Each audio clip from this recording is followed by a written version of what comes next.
जीपास के चलते फिरते इंपोर्टेड चिलर कूलर डबल ब्लोर वाला मॉडल जो है, इसका मैं आपको रिव्यू करवा रहा हूँ। इसमें आपको ये डबल ब्लोर दिया हुआ है, यहाँ से इसको आप टच पैनल से ऑपरेट कर सकते हैं, रिमोट से ऑपरेट कर सकते हैं। 30 लीटर इसका वाटर टैंक है और बिजली ये ले रहा है सिर्फ और सिर्फ 200 वाट ये बिजली ले रहा है। और बैक साइड पे इसके ये फिल्टर दिया हुआ है, हनी कॉम पैड में है।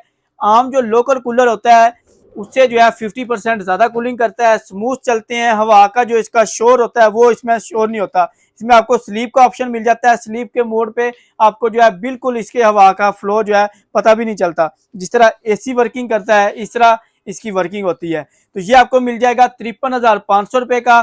पूरे पाकिस्तान में कैश ऑन डिलीवरी का ऑप्शन मौजूद है। इस्लामाबाद, सियालकोट और लाहौर में हमारी ब्रांचेज हैं। ऑर्डर बुक करने के लिए नंबर नोट कर लें 030294000101, 032794000101। Lahore Johar town G1 market government bakery से पहले ब्लू कलर का शाहिद प्लाजा है, उसके अंदर ग्राउंड फ्लोर के ऊपर 11 नंबर शॉप है, यहाँ पर विजिट करके भी ले सकते हैं। और इस्लामाबाद सियालकोट में हमारी ब्रांचेज हैं, वहां भी विजिट कर सकते हैं।